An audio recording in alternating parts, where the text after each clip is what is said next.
Gujarat university convention સેન્ટરના નામકરણ સમારોહ, રિસર્ચ પાર્કનું ઉદ્ઘાટન અને હર્ષ સ્ટાર્ટઅપની 5મી આવૃત્તિના લોન્ચિંગ કાર્યક્રમમાં આપણી સૌની સાથે મંચ ઉપર ઉપસ્થિત ગુજરાત યુનિવર્સિટીના vice chancellor doctor Neerja Gupta, Gujarat યુનિવર્સિટીના in-charge registrar doctor Piyush Patel, અમારા સાંસદ શ્રી દિનેશભાઈ, મારા સાથી ધારાસભ્ય શ્રી અમિતભાઈ, સૌ પાર્ટીના પદાધિકારી, અમારા વડીલ મુરબ્બી પટેલ સાહેબ ત્રિવેદીજી, આમંત્રિત સર્વે મહાનુભાવ, પ્રેસ મીડિયાના મિત્રો, સૌને મારા નમસ્કાર.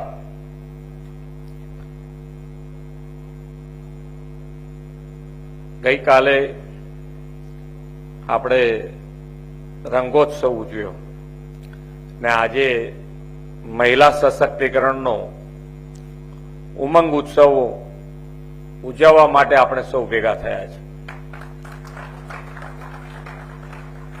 વિશ્વ નેતાની યશસ્વી વડાપ્રધાન શ્રી નરેન્દ્રભાઈ મોદીને વિમન ડેવલપમેન્ટ નહીં પરંતુ વિમન લેડ ડેવલપમેન્ટનો નવતર અભિગમ અપનાવ્યો છે. તેમના નેતૃત્વ અને માર્ગદર્શનમાં આજે દેશમાં સર્વગ્રાહી વિકાસમાં નારી શક્તિની ખૂબ મોટી ભાગીદારી છે. વુમન લેડ ડેવલપમેન્ટનો આ સુવર્ણ યુગ છે. હંમેશા કહે છે સાહેબ, યહી સમય હૈ, સહી સમય હૈ. હજુ આ વિદ્યાર્થીઓ બોલે તારે મજા આવે. યહી સમય હૈ.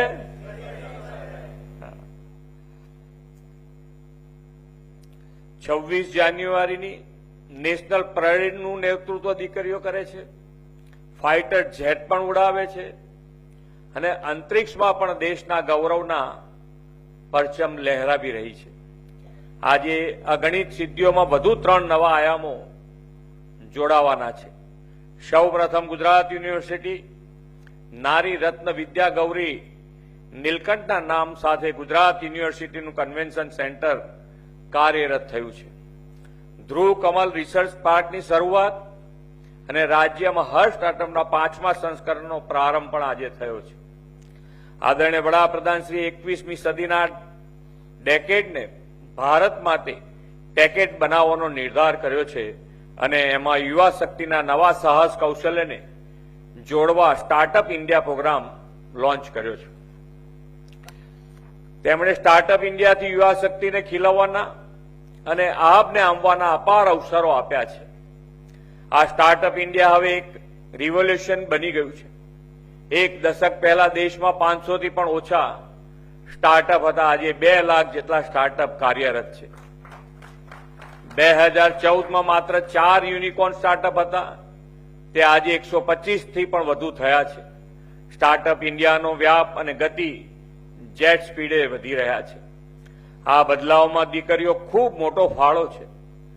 દેશમાં જે 2 લાખથી વધુ સ્ટાર્ટઅપ કાર્યરત છે તેમાં 50% જેટલા સ્ટાર્ટઅપમાં મહિલાઓની સક્રિય ભાગીદારી છે. એટલું જ નહીં, વુમન લેડ સ્ટાર્ટઅપ ફંડિંગમાં આપણો દેશ વર્લ્ડની બીજી સૌથી મોટી ઇકોસિસ્ટમ બન્યો છે. ગુજરાતીઓ માટે તો કહેવાય છે કે આપણા જીન્સમાં જ વેપાર અને ઉદ્યોગ સાહસિકતા છે. આપણી માતા બહેનો પણ એન્ટર પ્રોસેસિંગમાં સહેજ પણ પાછી પડે તેમ નથી. આ ઉદ્યોગ સાહસિક નારી શક્તિને ન્યૂ એજ ટેકનોલોજીના સ્ટાર્ટઅપમાં પ્રોત્સાહન માટે આપણે હર સ્ટાર્ટ પ્લેટફોર્મની શરૂઆત કરી છે. પાછલા 4 વર્ષમાં આ પ્લેટફોર્મ દ્વારા 600 જેટલી મહિલા સ્ટાર્ટઅપને મદદ મળી છે. આપણે ત્યાં 16,000 જેટલા સ્ટાર્ટઅપ કાર્યરત છે. તેમાં પણ 50%થી વધુ સ્ટાર્ટઅપ બહેનો દ્વારા સંચાલિત અથવા સહસંચાલિત છે. સ્ટાર્ટઅપ અને ઇનોવેશન યોજના હેઠળ 68.14 કરોડથી વધારેની સહાય આપણે આપી છે.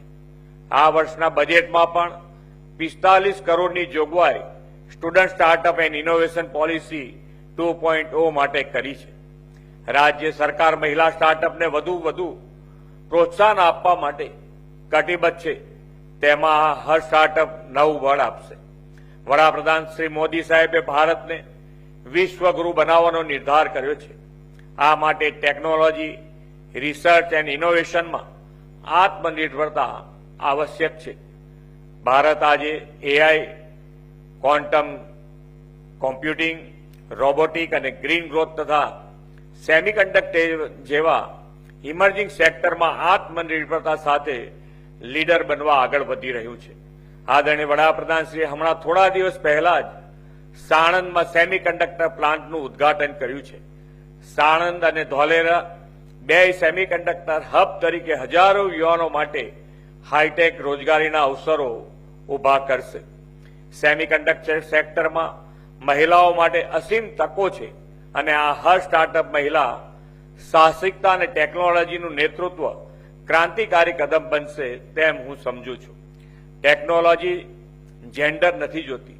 માઇક્રોનના પ્લાન્ટના ઉદ્ઘાટનનો કાર્યક્રમ ધ્યાનપૂર્વક જોયો હશે તો તમને જોયું હશે કે બે દીકરીઓ શ્રી મોદી સાહેબને પ્લાન્ટની ટેકનોલોજી વિશે સમજાવી રહી હતી.